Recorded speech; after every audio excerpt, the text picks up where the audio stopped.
This is different. Anybody hear me? Let's see. Maybe, maybe not. I'll try to get a different mic. I don't think this one's working.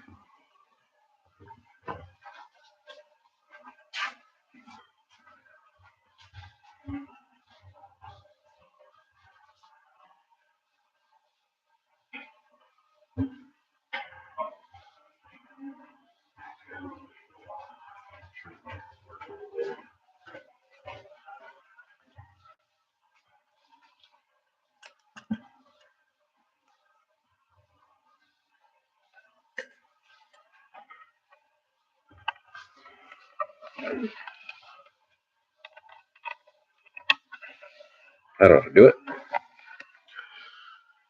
Anybody hear me?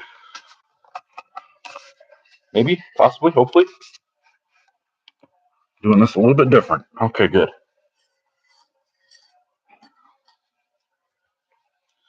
All right. So we're going to chat a little bit if I can get steady here. I'm just at home, obviously, in lockdown, whatever you want to call it. Quarantine. I don't know. Life saving, life savior, whatever you want to call it. I don't know. How's everybody doing? Everybody doing okay? Anybody doing anything cool since during this lockdown? Anything good? Anything fancy?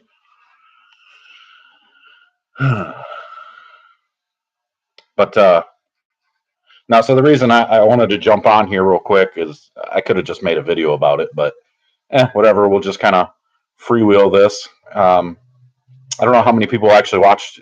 Last night we did the Bowler X live show for the first time, and it actually went really well. It was pretty cool. It's pretty neat. If you haven't had a chance to watch it, go over to the Bowler X channel and watch it. And I'll actually later today I'll upload it on this channel so you can see it here as well. But oh,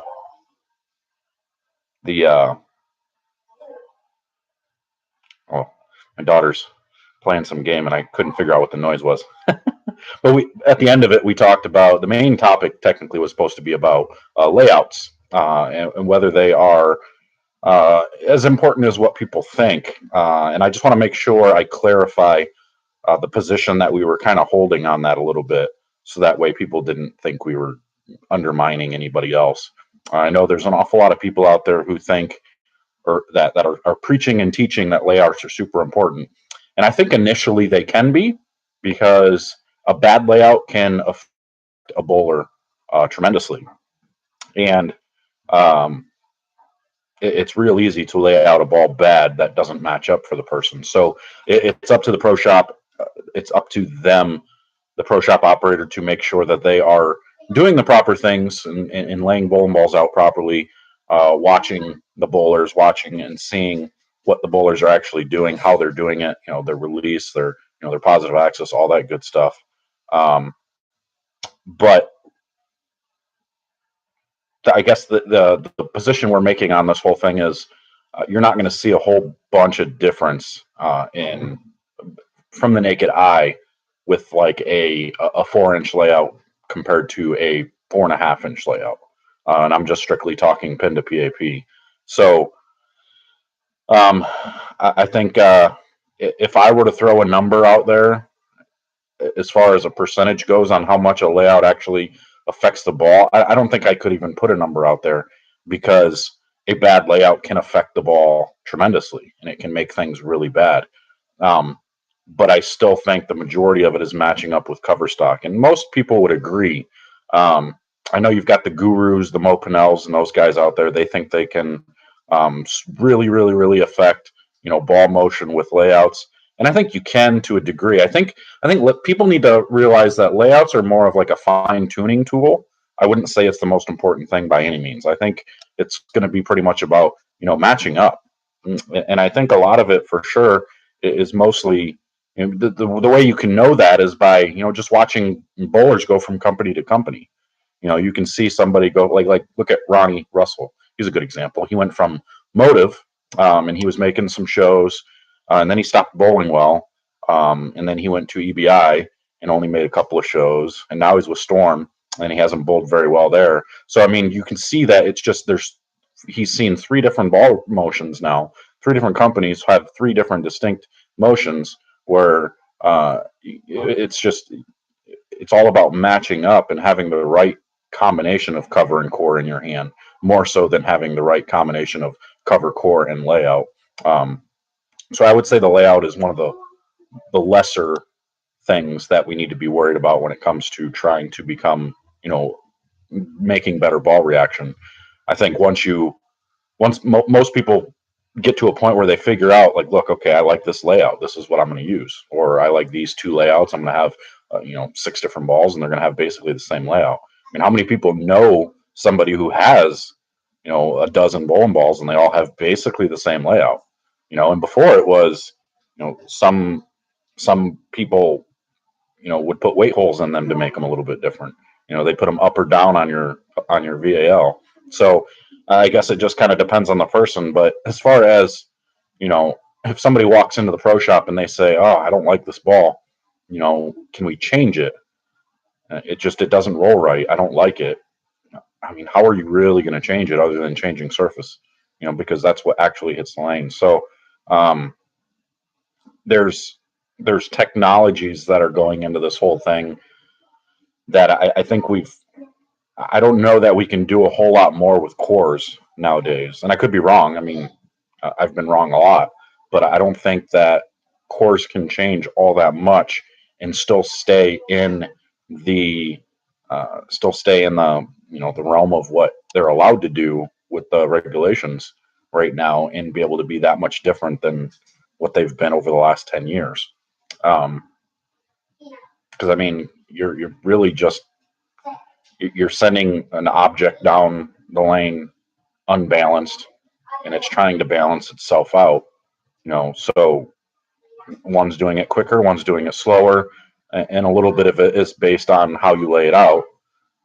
So I mean, I guess the minor portion of ball motion is that, in my opinion. So I'm not going to put a percentage on how much it affects it. I think it's a low percentage. I don't think it's anywhere as important as cover stock. Um, as cover stock is, I guess. I'm kind of sputtering a little bit because I want to make sure people understand this. I don't want to come off as if I don't think layouts are important at all. I want people to realize that our position on this is to be known that it's just not as important. So I think when you've come up with a ball, or you have a bowling ball that you really don't like, that doesn't necessarily look good or match up for you, I don't think you should be. I don't think you can blame the layout. I think it's more of it just doesn't match up for you. Maybe the core cover combination doesn't match up for you. So I don't know. Just something to think about. I know there's been some studies out there that have looked at it, and I know there was a recent study somebody was telling me about that you really, by the naked eye, you can't see. It's like like Lee said last night, when you look at videos and you watch some of these people who make these videos, and you're like, they drill one pin up, one pin down, and then you throw them next to each other with Throwbot or something, and they show, they're like, "Oh, you see how much quicker that one picked up?" And you're like, you're watching it, and you're like, "No, it looked pretty much the same." You can't really see it from the naked eye. So I don't know. It's just something hard to. It's not the easiest thing to kind of to look at. But yeah, you can be done whenever you want. That's fine. Um, I don't know. It's a tough topic because there are so many variables that go into it. So the two most important things, it's going to be cover stock and hand rotation. How you rotate the ball is going to be, you know, going to be the biggest thing.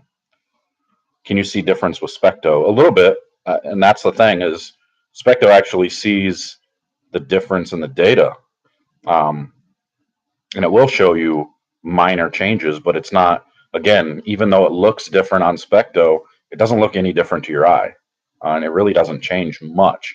Now, when you get into the elite levels where you need those little minor adjustments, those are the big differences between getting a 10 pin out and not. If you're having a time where you're bowling and you've got the right ball reaction as far as getting to the pocket, but you can't quite get the corners out, I think think it's a good tool to try and maybe change your layout a little bit to help you maybe get that ball just to stand up 3-4 inches sooner. And it can help you get the corners out. So I think there's tricks and tools you can use there as far as layouts go. But other than that, I think you're kind of at the mercy of cover stock for the most part, and what your rotation is and how your hand manipulates the ball more so than that core. Because the layout can only change so much for you. I mean, this is coming from me. I've experimented with so many different layouts, trying to get my ball not to read so fast that there was nothing I could do other than try to change my hand. I had to change my fit to get the ball to roll differently to get it to stop reading soon. There was no layout in the world that was going to stop my ball from reading as quick as I wanted. So it's all about cover stock, in my opinion. I shouldn't say all. It's mostly about cover stock and rotation with your hand that is causing, that makes ball motion the majority of it. So, see, I got backup here. I got Ron Hicklin on here saying the exact same thing. So, all you doubters and haters, boom.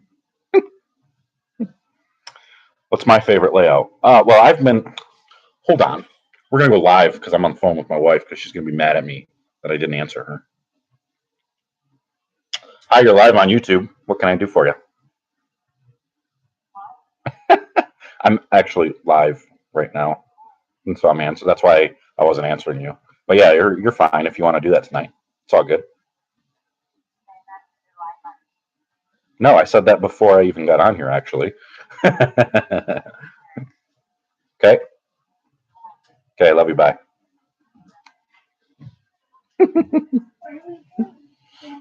We ain't doing nothing.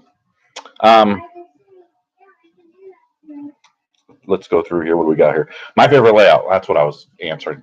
My favorite layout is a good solid cover. I mean, honestly, I don't know that I have a favorite layout. I've experimented with so many different things. I have no idea. I used to just keep it simple. I used to just have one up above the bridge and one below the bridge and called it good. They were both about 4.5-inch layouts. But now I'm seeing that the longer pin layouts are actually better for me. They're actually clearing the front just a little bit better for me and giving me more of a rounded shape instead of that, quick jerk down lane. So that's pretty good. I'm using the 4.5-inch to even 4-inch layouts on the easier patterns when they're a little bit tighter in the middle of the lane, and I need a little bit more pop, I guess, off of the friction. Then I would use some of those, 4.5-inch pins. So I guess it really just depends on what I'm bowling on, but I never really see those easier patterns very often. So, well, now everybody's on here kissing Ron Hicklin's butt, buying his pads and all that good jazz. But I guess so the question I have for the field for everybody in here, I mean, how's this whole thing with the virus going to change bowling?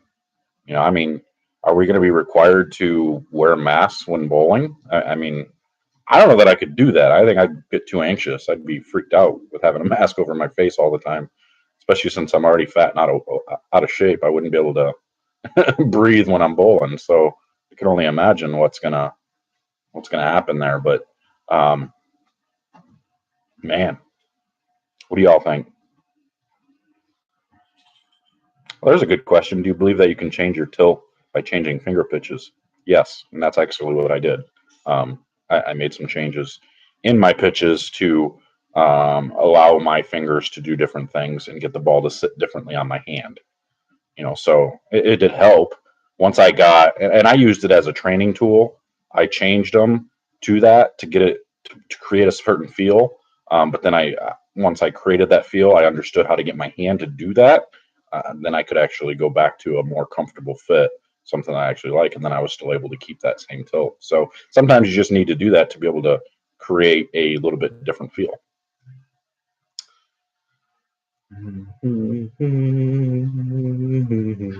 What's your opinion on out-of-box surface? I hate them. Usually I'll change the surface right away. And except now with these ball reviews and stuff, I make sure to keep them out of box to start, so that way you know what you're getting, straight from the factories when they send them to me. So it makes life a little bit easier that way. But usually, if it's as soon as I'm done with the reviews, I'll change them because I don't want to.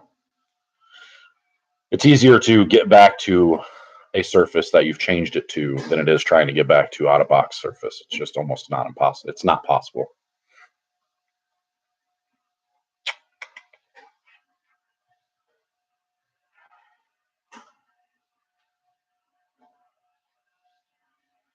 Yeah, Brian, I changed lateral pitches. It was going, a little bit further left, making the ball sit more on the palm of my hand to get my tilt to go up just a little bit.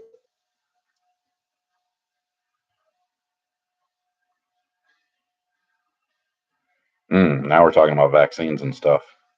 We're going to try not to get into this conversation. People already hate me for it. But yeah, it's going to be interesting. I'm not sure what's going to happen, but I can tell you right now, one thing that I am working on, with the help of help of Bowler X, is opening up a small training center, a 2 or 4 lane center, to where there will be private rooms and small areas, a place where you can come in more of an intimate setting, either for lessons or for private parties.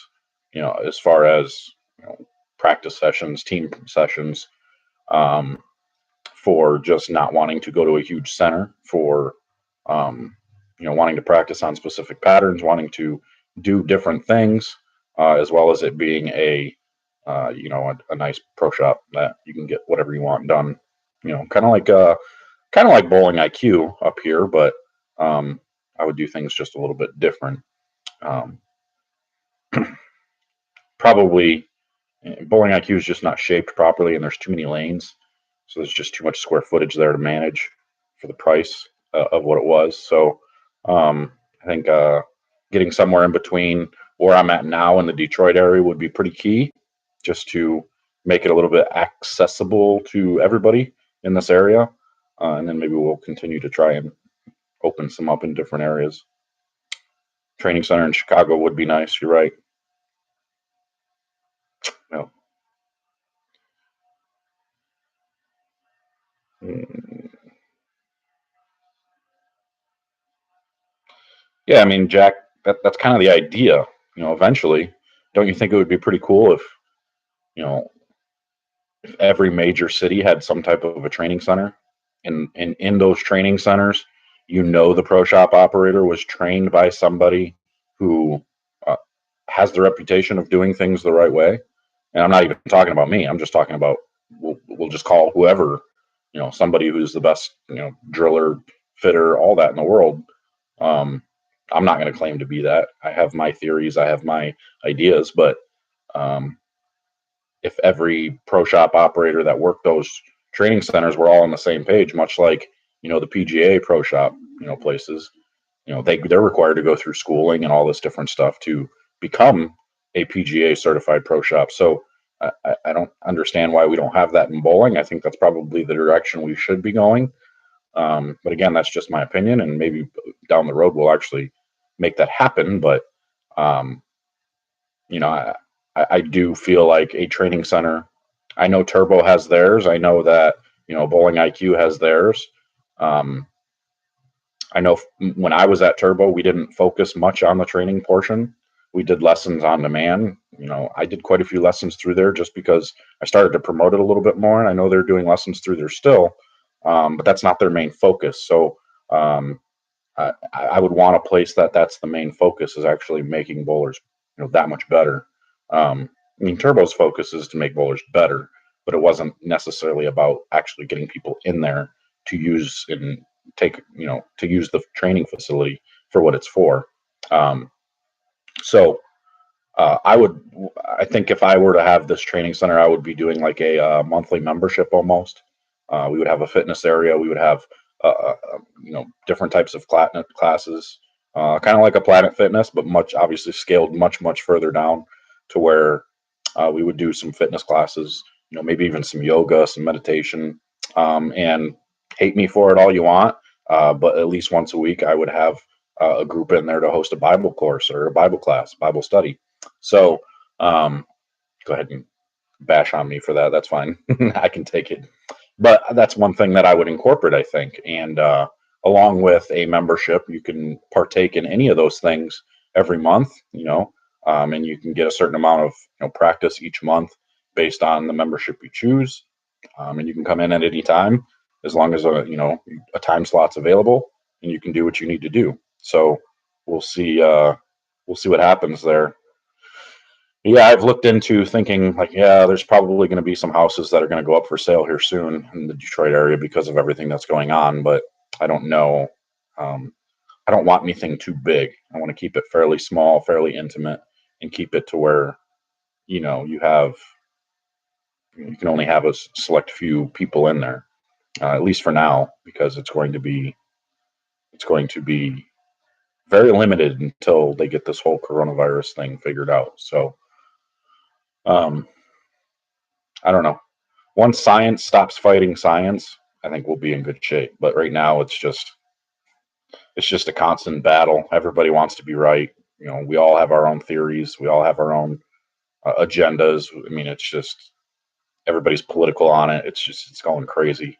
So now you've got scientists going up against scientists and epidemiologists going up against other epidemiologists, and everybody calling Fauci, a fraud or whatever. And it's crazy. We have no idea until the truth comes out. We'll figure it out. But until then, let's just keep hope alive and continue to learn about bowling and keep going with what we need to do. And I'm going to continue to bring things for you as much as I can. So, what do we got here? I missed a bunch, I know. Let's see if I can just leave it where it is. I'd definitely drive 40 minutes to the training center in the Michigan area. Good. Hope so. Hopefully we'll see you soon then, eventually, once we get this thing figured out.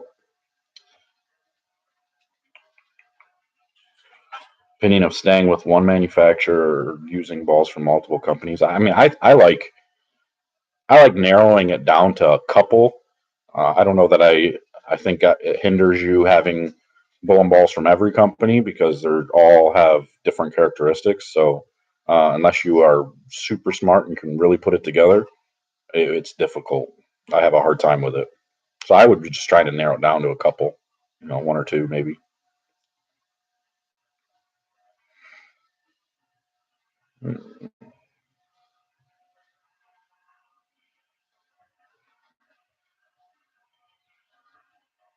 I don't know who you're talking about, Deja Bowler. I am not a CTD staffer, but I do support what Ron puts forward, what he's trying to do, what he's been trying to do. At least he's out there trying to educate bowlers, trying to help people get better, coming up with products to help people get better and improve their scores. So I think that's all kind of what we're all trying to do is to make things. Which I have some training devices that I'm working on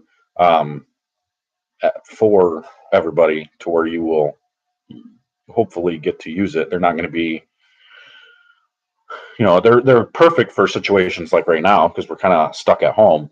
But I know everybody wants to be able to. You don't want to always have to go to a bowling center. You should be able to throw shots from home. And that's kind of what I'm working on. Is a couple of different things here, but being able to find your positive axis when you're at home, being able to work on your tilt, work on your axis rotations at home, and actually see your ball go down a lane almost, but not really. It's not actually a lane. So I guess I'm just giving you some hints on what I'm working on here.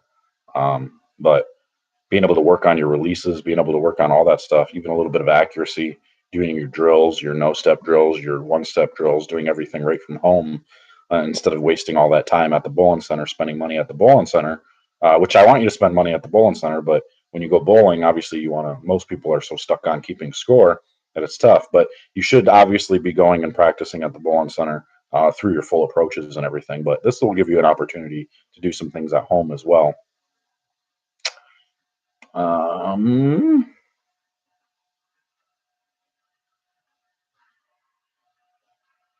Oh, it's a good question, Jeff. For two-handed bowlers, do you recommend how Belmo puts in more of his fingers or fingertip? Do you get more control? Actually, I do. When I get two-handed bowlers that come through for training and stuff, it's one of the first things we try is to get their fingers to go a little bit deeper in the ball, try to get it to sit on their palm a little bit better. And it does seem to, because I know that's one of the first things that I had to do when I was messing around with two-handed bowling. And the only reason I did it is because I needed to understand the difficulty of what it is to try and throw a ball with two hands. So I noticed that I had way more control, and I felt much better when I actually put my fingers into that second knuckle rather than just the fingertip. So I do recommend at least trying that. Not everybody's going to want to do that, but it does help, some people. So it's worth looking into. If you're currently only putting into your first knuckle, maybe try going to the second knuckle, getting some bigger grips in one ball just to try it, see if it helps you a little bit. But I personally felt like it gave me more control, and the people who do try it, I haven't had anybody that's like, yeah, I don't like that, I'm going to go back to fingertip. So, but there are some two-handed bowlers that use just fingertips. So, just like I always preach, there really is no right or wrong. Unless you're getting hurt, unless you're being hurt, causing blisters or whatever, there's no wrong. It's whatever you're comfortable with. If you're not hindered from doing what you want to do, if you can rotate the ball however you want to rotate it and you can throw it wherever you want, then how is that wrong? I don't care what you look like. Buttriff's always a prime example. I don't care that he looks like. I don't care that he looks like a waddling duck. Cranking out a bowling ball with a conventional span. I mean, it doesn't. I don't care what he looks like because for the most part, he knows where the ball's going and he knows how to manipulate it enough to get it to do what he wants. So, um, just like Walter Ray was always that prime example back in the day. You'd never teach somebody to throw a ball like Walter Ray, but yet he's the winningest bowler of all time. So it doesn't matter how you do it as long as you can do it and repeat it. So a pro shop guy's and gals' job should be to create and come up with something that you're comfortable with to make it easier for you to repeat. If you can't repeat, then you need to change something. You need to figure out what it is that's causing you to not repeat, whether it be something physical in your game or if it's just something in your grip itself, the way you hold on to the ball. So being in good contact with a good pro shop operator is key. And I think that's why we're working on creating training centers and doing things like this, doing a certification type program. The amount of people that either call me, text me, or message me asking if we teach, pro shop classes and teach people to drill, it's kind of crazy, and it's really getting me thinking. Like, okay, maybe we need to start putting something together. Maybe there needs to be some type of certification, more so than like what IPSIA has. I know IPSIA was on that path; they were trying to go in this direction, and for some reason, it's just not working out the way they planned. And maybe our plan won't either. Maybe it won't. I don't know. We won't know until we try. So we have to try and figure out a way to get everybody on the same page, to figure out, how can we teach people to do what's best for the bowler, and to help the bowlers as much as possible and not make it seem like we're just trying to steal money. I'm not going to tell somebody they need to change their grip just to try to get them to pay me $30, to plug and redrill a ball. Most times, when I need to change somebody's grip or something, you're not really going to charge them. You'll charge them minimal because you're doing something to help them. If somebody walks in and they're like, "Oh, I want to change this, this, and this," sure, you're going to charge them. But that's not the whole goal. The goal behind it is to actually make them a better bowler. If you make them a better bowler, then you have a customer for life. So it's about doing what's in the best interest of the bowler at all times, not what's in best interest of the pro shop at all times. Try to balance that as much as possible. So if we can create an opportunity to build a number of pro shops throughout the country, then and train every single pro shop operator to have that mindset and to do it properly. And when it not just drilling bowling balls, but when it comes to training as well, I mean, we could change the landscape of bowling in no time. So we'll see. We'll see what happens. We'll see how it goes. But as of right now, just be on the lookout. We're definitely working on something here, and it'll be huge if we can pull it off. So